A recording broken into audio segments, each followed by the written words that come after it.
ó má ṣe o ìwẹ̀ ní Sherif Atikeji rẹ̀ lọ wẹ̀ lódò ni wọ́n bá bomi lọ.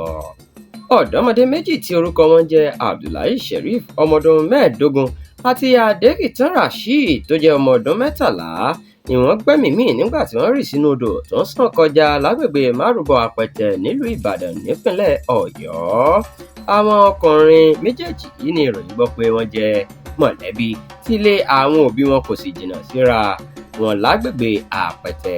a gbọ́ pé gbogbo ìgbà tí àwọn ọmọ yìí bá ti lọ wẹ̀ tàbí pẹja lódò yìí ni àwọn àgbàlagbà máa ń kìlọ̀ fún wọn pé ewu ń bẹ lóko lóńgẹ́ o, pàápàá odò tí èèyàn bá mọ bó ṣe jìn tó ṣùgbọ́n tí wọ́n kò tí ì kún. bákan náà ni ìròyìn gbọ́ pé ṣe ni àwọn ọmọ náà yọ́kẹ́lẹ́ kúrò ní ilé láì jẹ́ káwọn òbí wọn mọ̀ lọ́jọ́ burúkú oṣù gbòmìmù náà. bí wọ́n ṣe dé etí odò ni wọ́n bọ́ sọ tí wọ́n sì fi kọ́ orí igi kan níbẹ̀ kó tó di pé wọ́n kán lu omi. nígbà tó di pé àwọn òbí wọn kò gbúrò wọn nílé ni wọ́n ń wá wọn káàkiri tí wọ́n sì rí aṣọ wọn létí odò.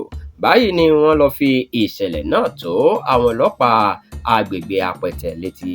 àwọn ọlọ́pàá yìí la gbọ́ pé wọ́n wá àwọn méjèèjì tí wọ́n mọ ìwẹ̀ wẹ̀ dáadáa.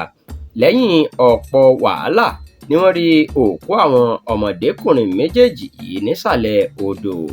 a gbọ́ pé wọ́n sì kú ọ̀kan lára wọn sí ẹ̀bá odò gẹ́gẹ́ bí àṣà nígbà tí mọ̀lẹ́bí ọmọ kejì sì gbé lọ sí ibojì àwọn mùsùlùmí níbi tí wọ́n sin sí.